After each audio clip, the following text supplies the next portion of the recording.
व्रत की 5 भावनाओं का वर्णन चल रहा था और इस विषय में विभिन्न विभिन्न दृष्टिकोण से यहाँ पर उसके विषय में बतलाया जा रहा था।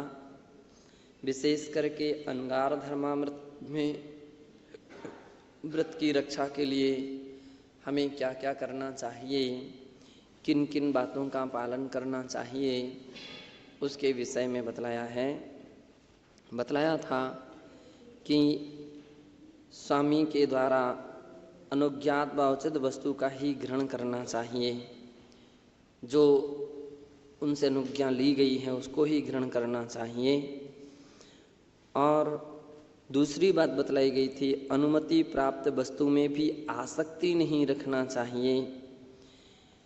और तीसरी बात ये कही गई थी, जितने से अपना प्रयोजन सिद्ध हो उतना ही ग्रहण करना, शेष को छोड़ देना चाहिए। 3 बातें एक श्लोक में बतलाई गई थी। अगला श्लोक इसके आगे प्रारंभ होता है कि अप्रवेशो मते गारे गृहीभिर्गोचरादिषु तृतीये भावना योग्य यांचा सूत्रानुसारितः।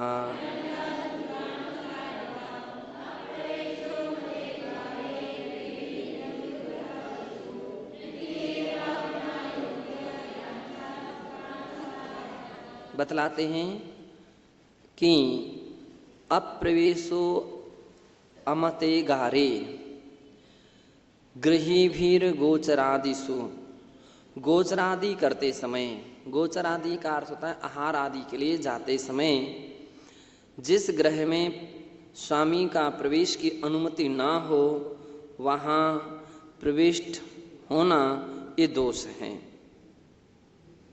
ये सभी क्या चल रहे हैं, एक प्रकार का दोष है। ऐसे दोष को टालना चाहिए। तथा तृतीय भावना योग्यायांचा सूत्रानुसारता, 5वीं बात कहते हैं शास्त्रानुसारता, शास्त्रानुरूप ही उचित वस्तु की ही याचना प्रतिक्रमण के अनुसार करनी चाहिए। और कहते हैं अदेहिणं भावनं चापि उग्गहं चे परिग्रहे संतुष्टो भक्तपाणीषु तदीयं वदमिष्यदो।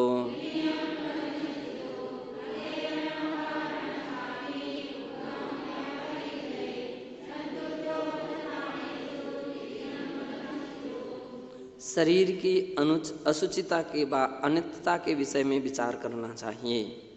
आत्मा व शरीर को भिन्न मानना चाहिए। परिग्रह निग्रह संबंधी विचार करना चाहिए। भक्त संतोष, विधि पूर्वक जो भी प्राप्त हो उसी में संतुष्ट रहना चाहिए। तथा पान संतोष, पेय वस्तु के लाभालाभ में संतुष्ट रहना चाहिए। इस प्रकार से ये अचौर व्रत से संबंधित 5 भावनाएं हैं, जिनकी भावना बार बार चिंतना वृत्ति लोगों के लिए निरंतर करना चाहिए।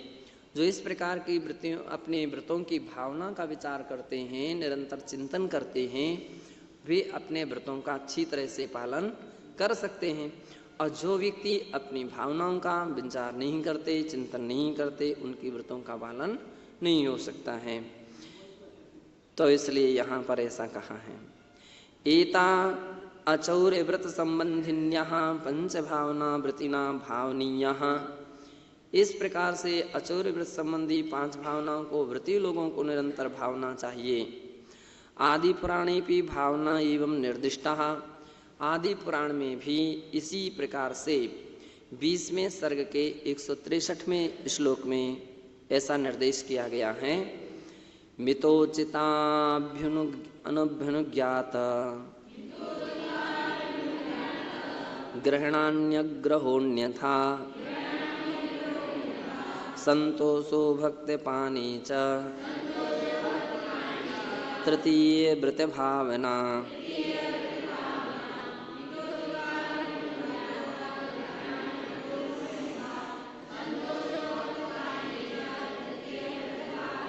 तृतीय अचौरवृत्त की 5 भावनाएं इस प्रकार से हैं कि मितोचिता, अर्थात परिमित आहार लेना चाहिए।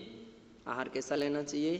परिमित, सीमित आहार लेना चाहिए, जिसके लिए आप आराम से पचा सकते हैं और जिसके लेने में प्रमाद नहीं आए, जिसके लेने में आपके लिए अपनी चर्या, अपनी साधना में कोई व्यवधान ना खड़ा हो, ऐसा उतना और उचित आहार लेना चाहिए। तथा मितोचिता अभ्युनुज्ञात तपस्रण के लायक आहार लेना चाहिए। श्रावक की प्रार्थना पर आहार लेना चाहिए। पड़गाहे नहीं, बिना पड़गाहन करने के बाद मल पहले नहीं जाना चाहिए। श्रावक पड़गाहन करे, प्रार्थना करे, हे स्वामी नमोस्तु नमोस्तु नमोस्तु, अत्र अत्र अत्र उतर उतर इत्यादि प्रार्थना करे, अत्र अत्र तिष्ठ तिष्ठे। और यदि विनय उसके खड़े हो जाना तो ये तो दोष होता है, तो ऐसा नहीं होना चाहिए। और योग्य विधि के विरुद्ध आहार नहीं लेना चाहिए। जो आहार लेने की विधि शास्त्रों में नियुक्त की गई है, जिस तरीके से, किस तरीके से आहार लेना चाहिए, किस विधि से लेना चाहिए, उस विधि का उल्लंघन नहीं करना चाहिए। तथा प्राप्त भोजन में संतोष रखना चाहिए। प्राप्त आहार आदि में संतोष, असंतोष भावना ना हो, अरे वो आ गए हो इसलिए हमारा आहार नहीं हो पाया, और वो आ गए सो उन्होंने हमको आहार नहीं दे पाया। अब वो असंतुष्टि, हमको तो थोड़ा सा और लेना था, हमें क्या मालूम था कि कल अष्टमी है, कल का उपवास करना पड़ेगा है ना, कि हमको ऐसा करना पड़ेगा, वैसा करना पड़ेगा, हम तो और तैयारी अच्छी तरह से आहार करके आते। तो नहीं, ऐसे मन में विकल्प नहीं रखना चाहिए। जो भी आपने आहार लिया है उसमें संतोष भाव रखना चाहिए। भगवती आराधनेति ग्रंथे, भगवती आराधना ग्रंथ में भी चाहे भावना एता संकेतिता, इस प्रकार से भावनाएं बतलाई गई हैं। गाथा 1202 और 1203 इस प्रकार से हैं। अननुन्नादग्गहणम असंग बुद्धि अनन्वित्तावी एदावन्ति उग्गः जायण मद उग्गहाणुस्स।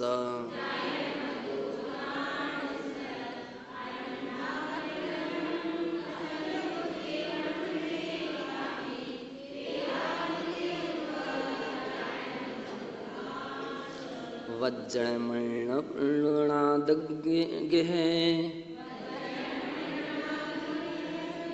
गिह पवेशस्य गोयरादिषु उग्गह जायण मणोविचिये तहा भावना तये।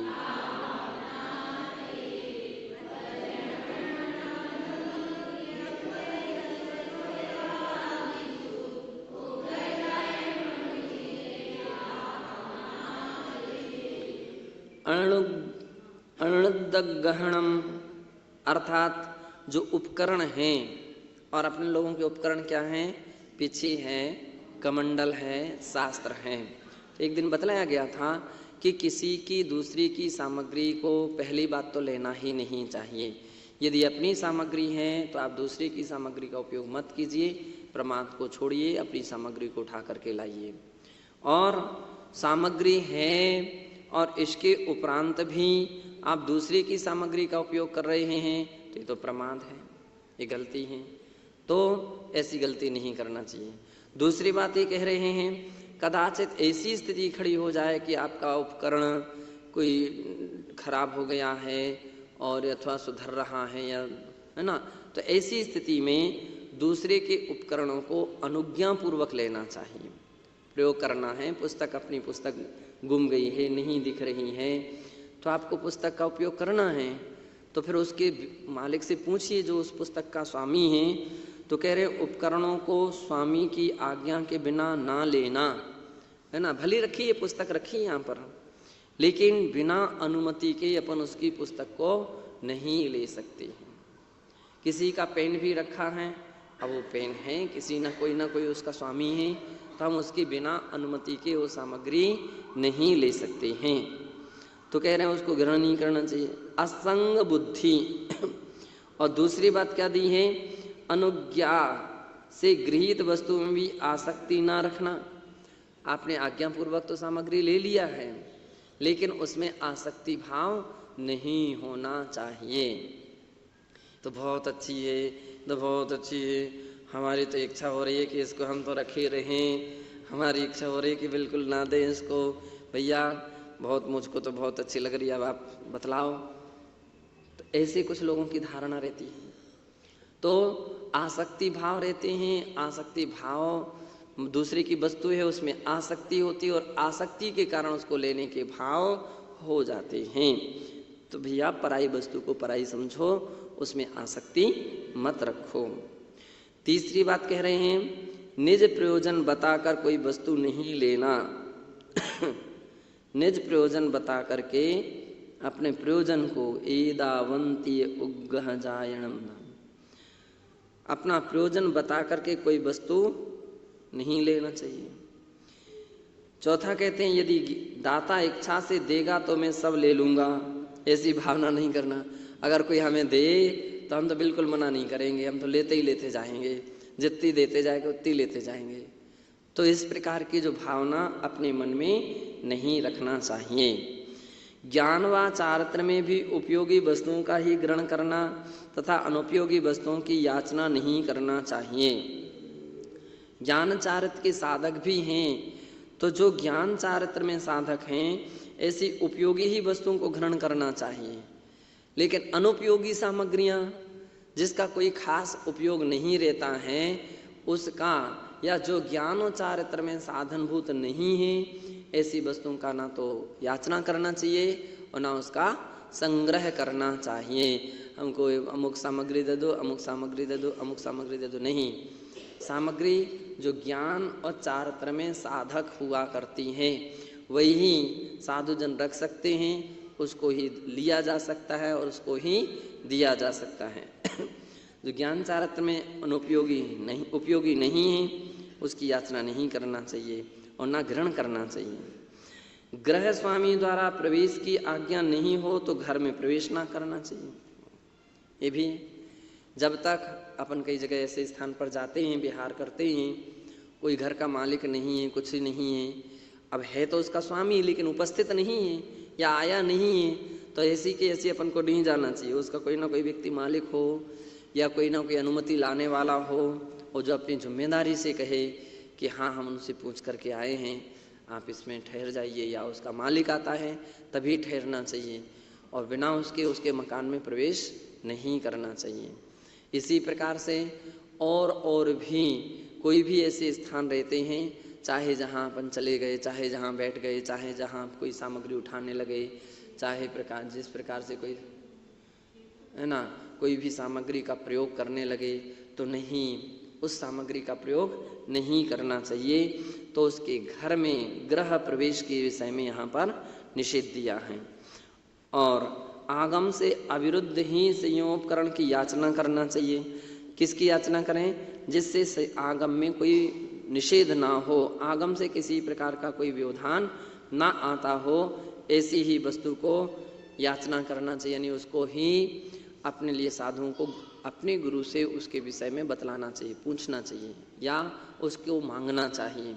जिस सामग्री के मांगने में आगम से दोष आता है, विरोध आता है, वो सामग्री कभी भी नहीं मांगना चाहिए। और मांगोगे भी तो भी वो देंगे ही नहीं, क्योंकि जो कुछ भी याचना होती है वो तो सब विशेष करके गुरु से की जाती है। तो गुरु हैं, वे तो उचित परिस्थितियां देख लेते हैं क्या आवश्यक है क्या नहीं है। जो हैं उसकी अनुमति देंगे और जो आवश्यक नहीं है उसकी अनुमति नहीं देते हैं। तो इस प्रकार से भगवती आराधना में इन भावनाओं का वर्णन है। अन्यच्चे तद विषय तत्रैव, उस विषय में अन्य उसी ग्रंथ में दूसरी जगह और भी कहा है, अर्थात 869वीं गाथा में कहा है, एदे सव्वे दोषा णाहंति परदव्य हरण विरदश्य तविविरीदाय गुणा औन्ति सदा दत्त भूयिस्स।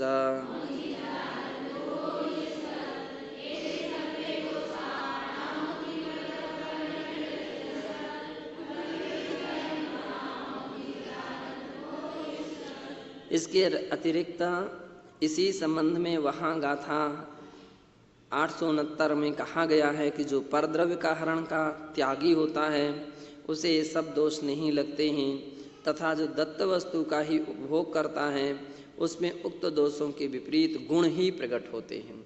जो व्यक्ति कोई भी सामग्री पूंछ करके लेता है, पूंछ करके उठाता है, पूंछ करके वापस करता है, तो जो इस प्रकार की बात करता तो वो तो गुण है उसका, वो क्या है, दोष नहीं है, वो तो गुण है।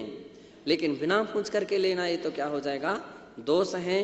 पूंछ करके लेना, पूंछ करके उठाना रखना इत्यादि ये दोष नहीं है, ये गुण है। इससे तो उसका आदर बढ़ेगा, उसका सम्मान बढ़ेगा। इदानीम किम प्राप्त अब्रह्म सेवनम अब्रह्मचर्यम नाम कम पापम। अब इसके बाद यहाँ तक जो वर्णन किया था वो परिग्रह के विषय में कथन किया था। अब हाँ, अचौर्य व्रत के विषय में वर्णन किया गया था। अब यहाँ पर क्रम प्राप्त जो कुशील नाम का पाप है यानी अब्रह्म सेवन है, उस अब्रह्म सेवन नाम के पाप का वर्णन करते हैं। चारत्र मोहोदय सती स्त्री पुंसयो परस्पर स्पर्शनेक्षा तक्रिया वा मिथुनम तस्य भावो मैथुनम। चारित्र मोहिनी कर्म के उदय से स्त्री और पुरुषों में जो परस्पर स्पर्शन की इच्छा होती है अथवा तत्क्रिया, हाँ ऐसी कोई क्रिया होती है, उसका नाम है मिथुन। और तस्य भावो मैथुनम, उस मिथुन रूप जो भाव है उसका नाम क्या है, मैथुन कहलाता है। तदेव अब्रह्मचर्यम, उसको ही अब्रह्मचर्य कहते हैं। एतत् कार्यम पाप रूपम एवं, ये सभी कार्य पाप रूप ही होते हैं। अतो यतो हयस्मिन जीव हिंसा भूयसी जायते, इसलिए इस प्रकार क्योंकि इसमें प्रचुर मात्रा में जीवों की हिंसा हुआ करती है। आचार्य मल्लिषीणाः शाद्वाद मंजरी ग्रंथे अब्रह्म संबंधनीं जीव हिंसां स्पष्टयितुं गाथायिता प्रोक्तवन्तः।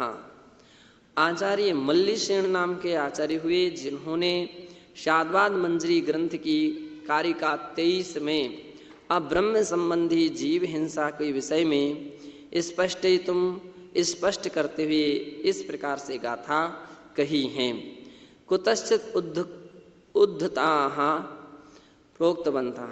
ये गाथा मान लीजिए उनकी स्वयं की लिखी हुई नहीं है, उन्होंने कहीं अन्य जगह से उद्धृत करके लिखी हैं। मेहुण शरणारूढ़ो नवलक्ष हणे सुहम जीवाणम केवलिना परिणता सद् हि अव्वासया कालम।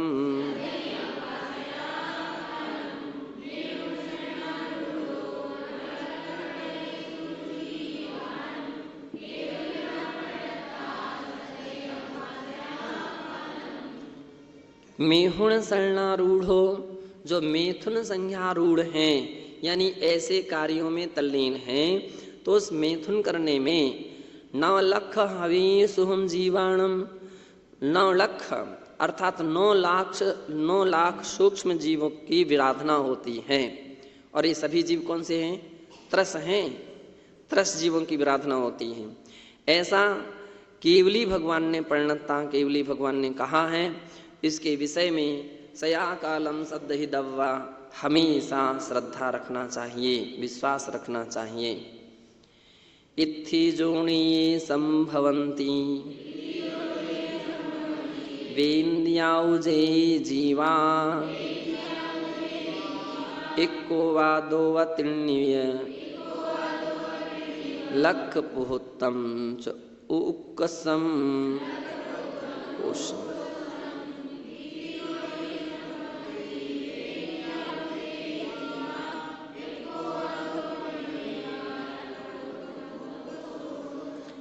स्त्रियों की योनि में 2 इंद्रिय, 3 इंद्रिय, 4 इंद्रिय इत्यादि जो जीवों की संख्या है, मतलब 2 इंद्रिय जीवों की उत्पत्ति होती है।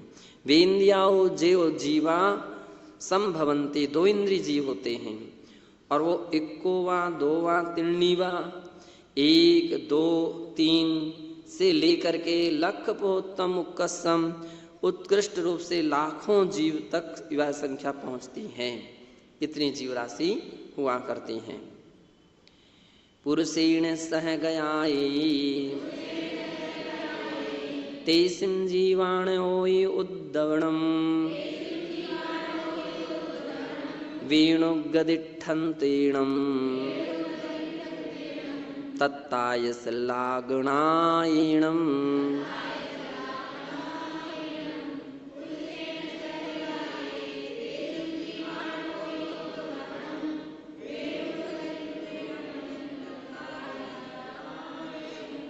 पुरुषेण सह गयाये, और वह स्त्री पुरुष के साथ यदि सहवास करने पर तेसिम जीवाणम होई उद्दवणम, जो जीवों का विनाश होता है, जो जीवों की हिंसा होती है, वह कैसे होती है?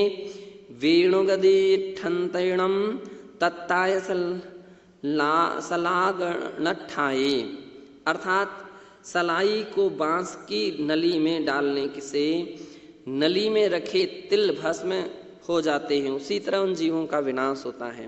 गोमटसार जीवकांड में भी इस प्रकार की लगभग एक गाथा आई है, तो जिसमें बतलाया गया है कि जैसे किसी वस्तु के अंदर में पूरी की पूरी इस तरह से उसके अंदर में क्या भर दिया जाए,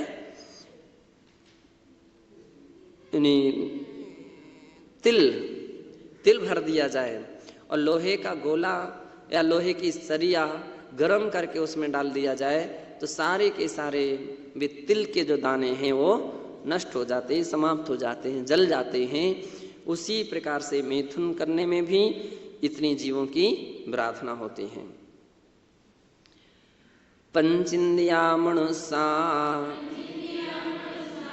एक नर भूत नारी गभम्मी उक्को समनो लखा जायंती गवीलाये।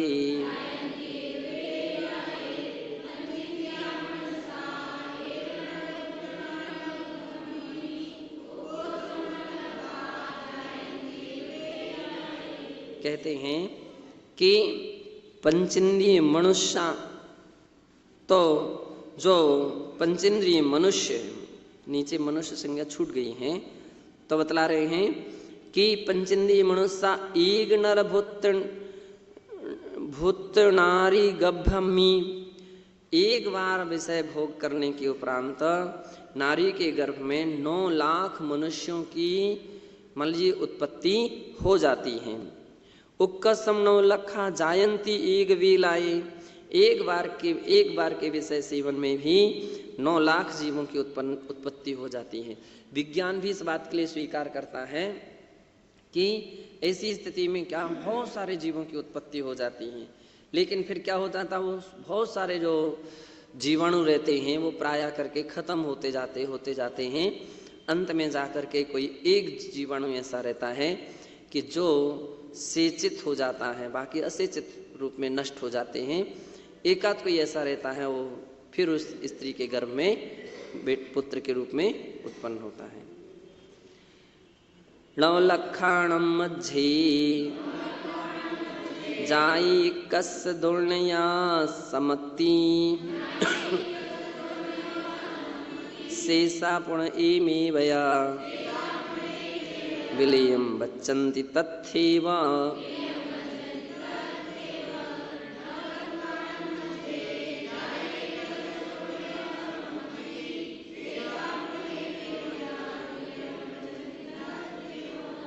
कह रहे हैं कि 9 लक्षाणम मध्य, जो 9 लाख जीवों में से जाए 21 दुर्ण्य सम्मति, 1 या 2 जीव ही रह पाते हैं, बाकी सभी नष्ट हो जाते हैं। वो बोलते हैं कि विभिन्न प्रकार के जीव जो रहते हैं वो क्या हो जाते हैं, वो प्राय करके नष्ट हो जाते हैं।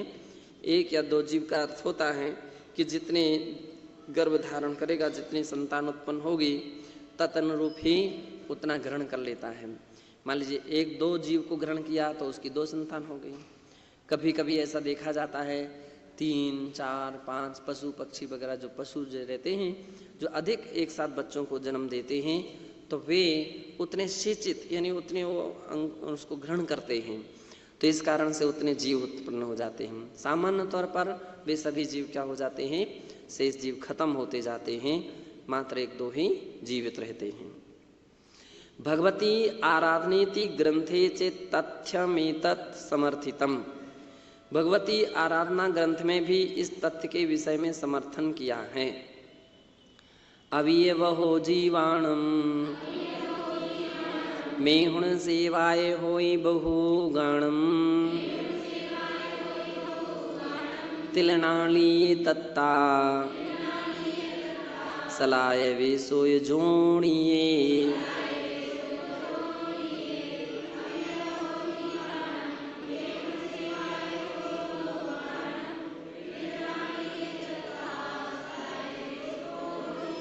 जैसे तिलों से भरी नाली में तपाए हुए लोहे की सलाई डालने से तिलों का घात होता है, वैसे ही मिथुन सेवन से योनि में स्थित बहुत से जीवों का घात हो जाता है, उन जीवों की मृत्यु हो जाती है। तो ये गाथा मिलती हुई जुलती हुई गौमटसार जीव कांड में भी इसी प्रकार से आई है। तो प्रायः इतना तो सभी आचार्य ने एक ही बात से स्वीकार किया कि 9 लाख जीवों की हिंसा होती है। कभी कहीं ऐसे भी 99 लाखों का भी, एक आध जगह 9 करोड़ का भी कहीं कहीं उल्लेख भी प्राप्त होता है, लेकिन विशेष करके अपने यहाँ 9 लाख जीवों का उल्लेख है। देवसेन कृते भाव संग्रहे से समर्थितम तत्, और ये बात देवसेन स्वामी के भाव संग्रह गाथा 390 से भी समर्थित है। तच्चा ब्रह्म 10 विधम भवति, और वो अब्रह्म जो है वो 10 प्रकार से होता है। यथा मूलाचारे अब्रह्म कारणानाम 10 संख्या प्रोक्ताः। मूलाचार में अब्रह्म के कारणों की 10 संख्या कही गई है। गाथा नंबर 998 से 1000 गाथा में इस प्रकार से कथन है। देवसेन महाराज ने जो कहा उसके विषय में बतला रहे हैं, या मूलाचार के विषय में भी 10 प्रकार का जो अब्रह्म है उसके विषय में कहते हैं। पद्मं व्यूलाहारम विदियम काय सोहिणम तिदियम गंधमल्लाणम चौथम गीयवाह्यम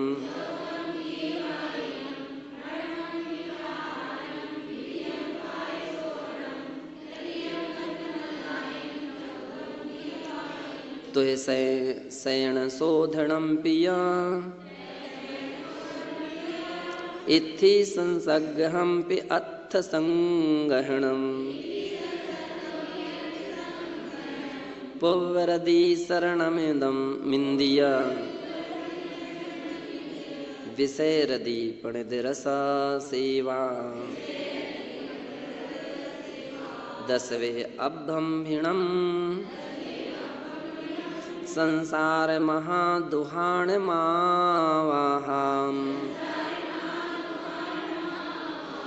परिहरई जो महपा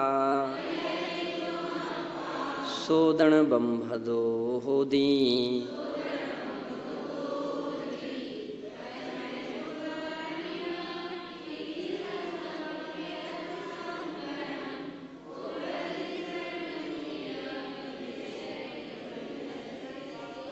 नौ प्रकार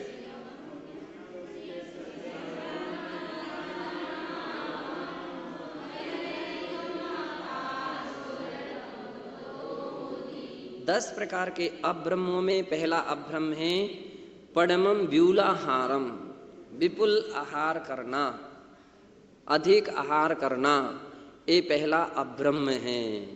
हम तो इतना सामग्री ले लेते हैं, हम इतना ले लेते हैं, लेकिन ये क्या है? अब्रह्म है। विपुल आहार करना पहला अब्रह्म है। विधियम काय सोहिणम, और दूसरा अब्रह्म क्या है कि काय शोधन, काय शोधन यानी शरीर का श्रृंगार, शरीर की सफाई, बार बार साबुन सर्फ तो अपन लोग लगाते नहीं, लेकिन मिट्टी, कहीं बेसन, कहीं और भी रीठा इत्यादि किस्म की जो सामग्रियां हैं वो भी बार बार प्रयोग नहीं होना चाहिए। मानते हैं कि इस लॉन्च के समय आपके बालों में चिकनाहट रह जाए और ऐसी परिस्थिति में बाल हाथ खिसकते हैं, तो उस मौके पर यदि मिट्टी से हाथ धो लिए हैं तो कोई दोष नहीं है, लेकिन बार बार धो रहे हैं, रोज के रोज धोते चले जा रहे हैं, तो ये अब्रह्म है। क्या है? इस अब्रह्म है, एक दोष है।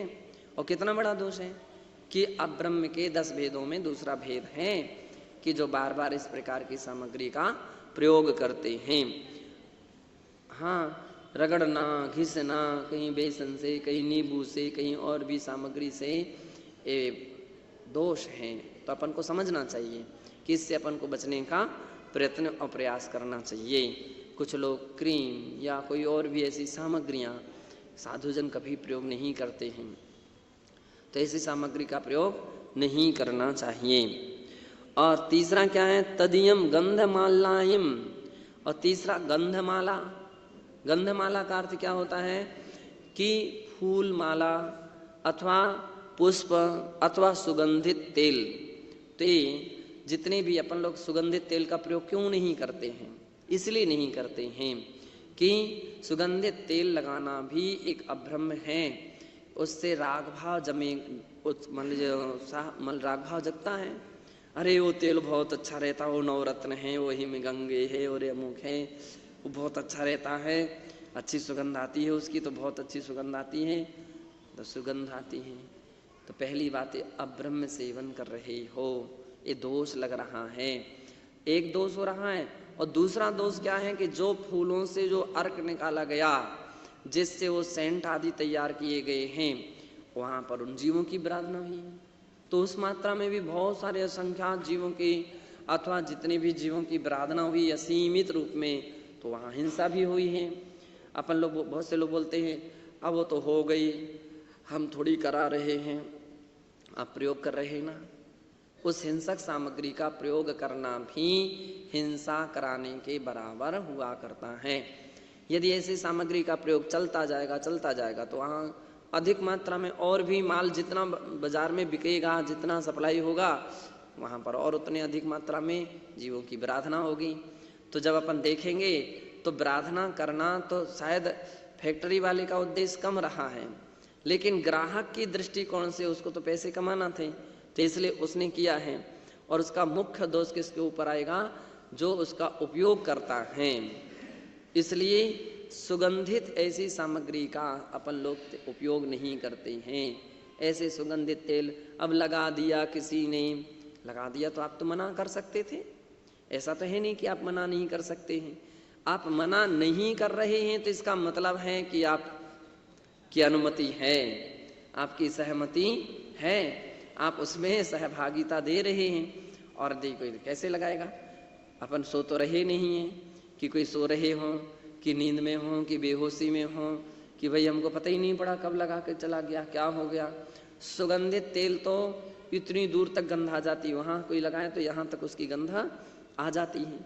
तो अपने लिए चाहिए कि ऐसी सामग्री का कोई व्यक्ति प्रयोग करता है या करने का प्रयास करता है, आप उसको रोक दीजिए कि हमको इस प्रकार की सुगंधित सामग्री का प्रयोग। अरे भैया, शरीर में शुष्कता आ रही है या कोई तकलीफ परेशानी हो रही है, हमारा नारियल के तेल से भी तो काम चल जाता है, सरसों के तेल से भी काम चल रहा है, घी कपूर से भी काम चल रहा है। हमको तुम्हारे उससे तेल से क्या मतलब है? कई एक जगह तो पुराने ऐसे भी साधु हुए हैं कि जो साधु लोग तो